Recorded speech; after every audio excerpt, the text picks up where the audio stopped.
संवाद दोन व्यक्तींमध्ये होतो तो संवाद. आता आपण पाहणार आहोत विजय पंतोजी सर आणि संदेश पंतोजी यांच्यातील संवाद. विशेष म्हणजे हा संवाद फक्त पितापुत्रातील नाही, तर हा संवाद आहे दोन पिढ्यांमधला.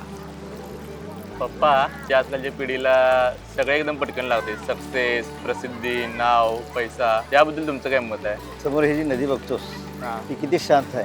ही पाठीमाग कितीतरी लांबून आलेली आहे. ही नदी शेवटी समुद्राला मिळणार आहे. तर याच्यामध्ये सक्सेस हा शेवट नाही, तर याच्यामध्ये सातत्य पाहिजे, याच्यामध्ये प्रयत्न करायला पाहिजे. म्हणजे आपण निश्चित ध्येय आपलं जे असेल ते गाठू शकतो. निश्चित ध्येय गाठण्याची सुरुवात बालपणापासून झाली. सरांचे बालपण शिरडोन गावात झालं. शिरडोन गावातील घरात पुढचा संवाद ऐकूयात. एक कहाणी ऐकूया, संघर्षावर विजय.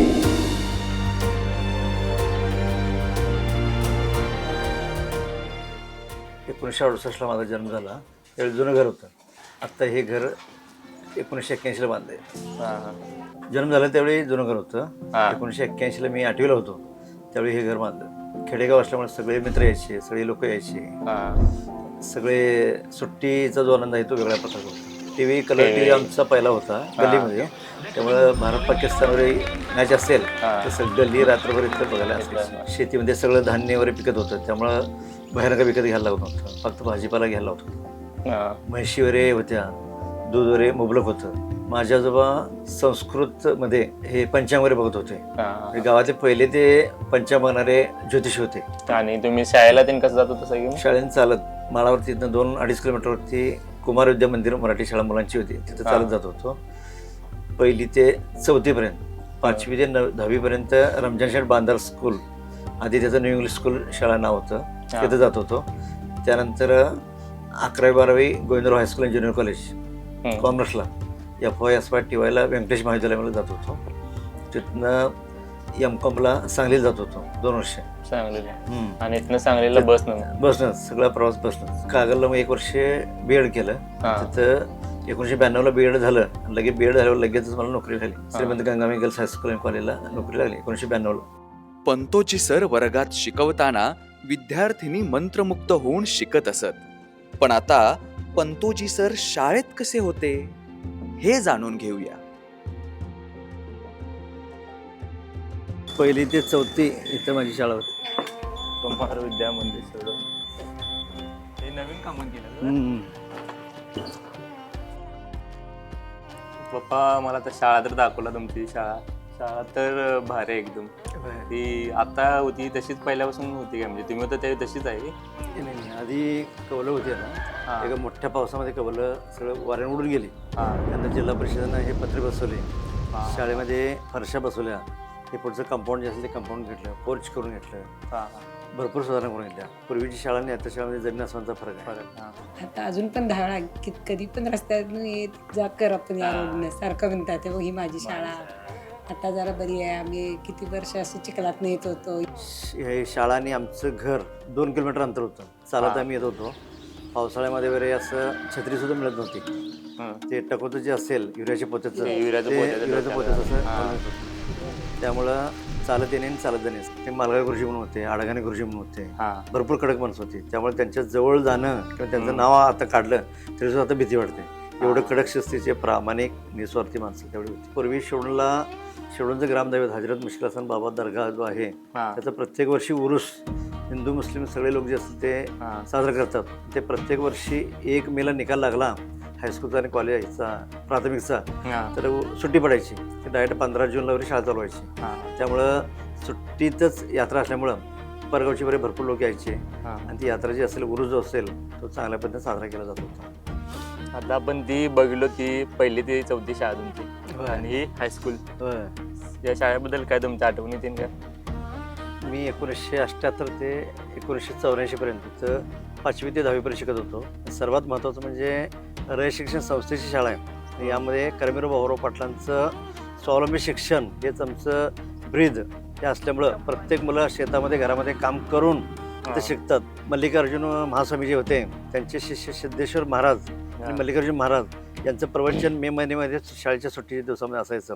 पूर्वी शाळेचा गणवेश म्हणजे हाफ खाकी चड्डी पॅन्ट असायची, हाफ पॅन्ट आणि पांढरा शर्ट आणि गांधी टोपी कंपल्सरी असायचे. 5वी ते 10वी पर्यंत कंपल्सरी प्रत्येक मुलांना हा गणवेश जो असेल तो पळायचा, त्याच्यामुळे कुठलाही बदल नाही.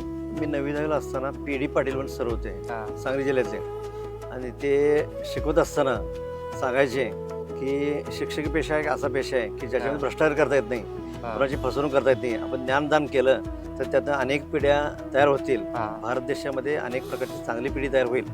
यासाठी शिक्षक झालं तर त्यातनं कुठलाही तोटा आपल्याला होणार नाही. चांगली पिढी घडवता येईल. दररोज आपल्यासमोर मुलं नवीन नवीन येतील आणि त्यांचा आदर्श घेऊन मी 9वीला असतानाच 1982-83 साली मी ठरवलं होतं की आपण शिक्षक व्हायचं, की जेणेकरून आपल्याला चांगल्या प्रकारे काम करता येईल, आपलं ज्ञान जे असेल ते लोकांना देता येईल आणि त्यातून अनेक प्रकारच्या पिढ्या जे असतील ते घडतील, अशी अपेक्षा माझी होती.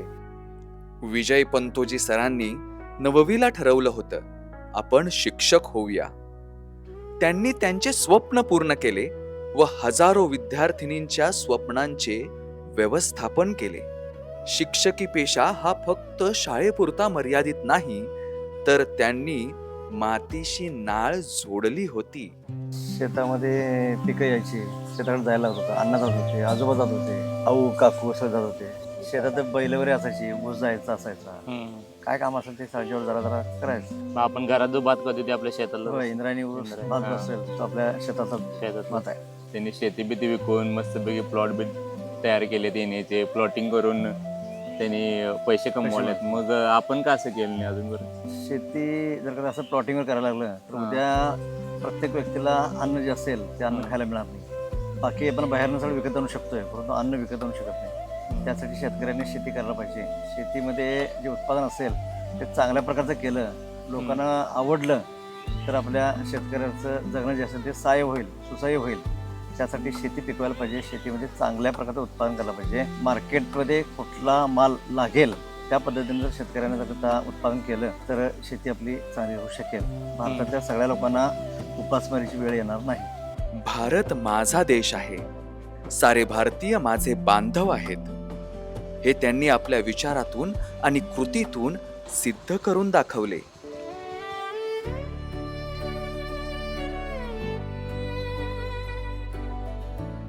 या प्रवासामध्ये 34 वर्षामध्ये फक्त मी शिक्षक म्हणून शिकवलो नाही, आणि त्यातून मी सुद्धा शिकलो आहे की नवीन नवीन पद्धती ज्या असतील, नवीन बदलते जे युग आहे त्या युगामध्ये जे आपल्याला काय पाहिजे ते शिकायला मिळते आपल्याला.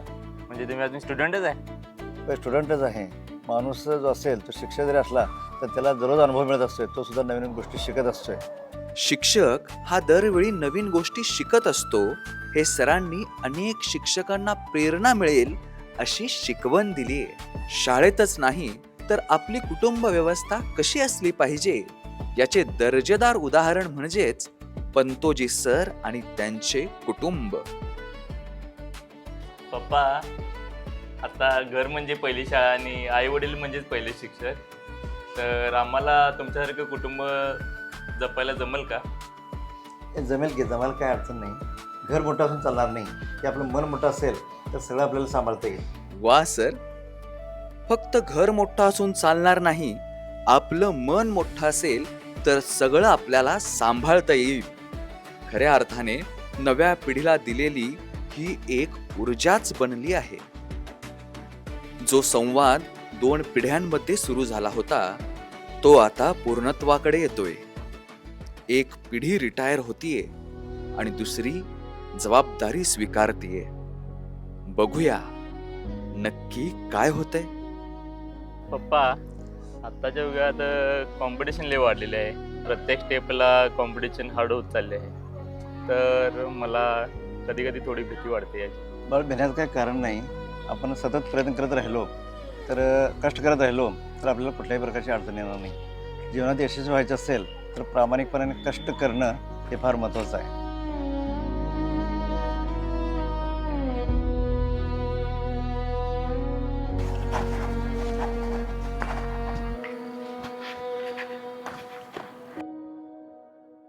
नाही नाही पप्पा, मला तुमच्यासारखंच बनायचं आहे. माझ्यासारखं असं नको, तू स्वतः बन की जेणेकरून त्याच्यामध्ये प्रामाणिकपणे तू काम करशील, समाजामध्ये तुझं नाव होईल, या पद्धतीने काम कर, म्हणजे तू जीवनात यशस्वी होशील. तू स्वतःसारखं बन, म्हणजेच स्वतःला घडवा आणि स्वतःवर विश्वास ठेवा. हे सरांनी फक्त त्यांच्या मुलाला सांगितलं नाही, तर हा नव्या पिढीसाठी दिलेला जीवन मंत्र आहे. श्रीमती गंगामाई गर्ल्स हायस्कूल व ज्युनियर कॉलेज इचलकरंजी ही फक्त संस्था नाहीये, तर स्वप्नांना पंख देणारी संस्कार शाळा आहे. या गुरुकुलाचा एक दीपस्तंभ माननीय श्री विजय पंतोजी सर सेवेतून निवृत्त होत आहेत. सर, तुमच्या कार्याला मनापासून सलाम आणि पुढील प्रवासासाठी मनःपूर्वक शुभेच्छा.